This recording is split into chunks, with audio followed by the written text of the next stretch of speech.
Secretariat లో మంత్రి ఉత్తమ్ కుమార్ మాట్లాడుతున్నారు. ఇప్పుడు లైవ్ చూద్దాం. ఆ విషయాల్లో ఒకసారి యావత్ తెలంగాణ ప్రజలు అర్థం చేసుకోవాలి.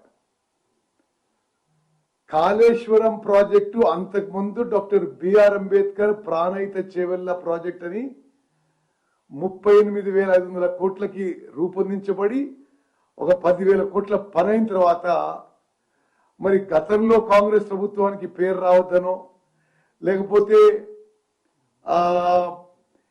ఎక్కువ డబ్బులు ఖర్చు పెడితే ఎక్కువ కమిషన్లు వస్తాయనో ఆ ప్రాజెక్టు మారు చేసి ఆగమాగా చేసిండు. 1,00,000 కోట్లు ఖర్చు పెడితే అది కూడా మనందరినీ తాకట్టు పెట్టి అప్పు చేసి తీసుకొచ్చి ఖర్చు పెడితే 1,00,000 ఎకరాలకు కూడా కొత్త ఆయకట్టు ఇవ్వలేదు.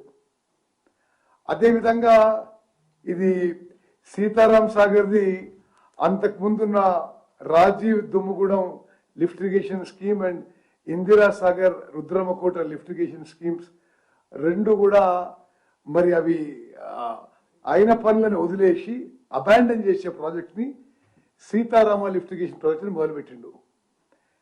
అదే ఆయకట్టుకి ఆ రెండు ప్రాజెక్టులు కొనసాగించి ఉంటే 1,755 కోట్లలో 4 లక్షల ఎకరాలు కొత్త ఆయకట్టు వచ్చేది. అది మానేసి సుమారు ఇప్పుడు 18,000 కోట్లతో నిర్మించబడుతుంది సీతారామ ప్రాజెక్టు. మరి అది సీతమ్మ సాగర్ ప్రాజెక్టు కూడా కలుపుకుంటే 20,000 కోట్లు దాటుతుంది. అది సీతారాం ప్రాజెక్టు గురించి. దేవాదుల ప్రాజెక్టు ఎన్నో ఏళ్ల నుంచి పురోగతిలో ఉంది, ప్రోగ్రెస్ లో ఉంది. 10 ఏళ్ళు అధికారంలో ఉన్నా వీరు తెలుగుదేశంలో ఉన్నప్పుడు చంద్రబాబు నాయుడు శంకుస్థాపన చేసిన Devadula project central government funded project. అది 10 ఏళ్లలో కూడా దేవాదుల ప్రాజెక్టు పూర్తి చేయలే, పూర్తి ఆయకట్టు ఇవ్వలే. అక్కడ ప్రాణహిత చేవెళ్ల ప్రాజెక్టు అబాండన్ చేసి రాష్ట్రానికి నష్టం చేసిండు. ఇక్కడ రాజీవ్ దుమ్ముగూడెం ఇందిరా సాగర్ ప్రాజెక్టులు అబాండన్ చేసి రాష్ట్రానికి మరి నష్టం చేసిండు. దేవాదుల ప్రాజెక్టు మరి 10 ఏళ్ల పాటు అధికారంలో ఉండి విచ్చలవిడిగా అప్పులు తీసుకొచ్చి 1,00,000 కోట్ల అప్పులు తీసుకొచ్చి కూడా పూర్తి చేయలే. మరి ఈరోజు ఆయన పూర్తిగా ఫోకస్ చేసి మాట్లాడిన పాలమూరు జిల్లా గురించి మాట్లాడదాం.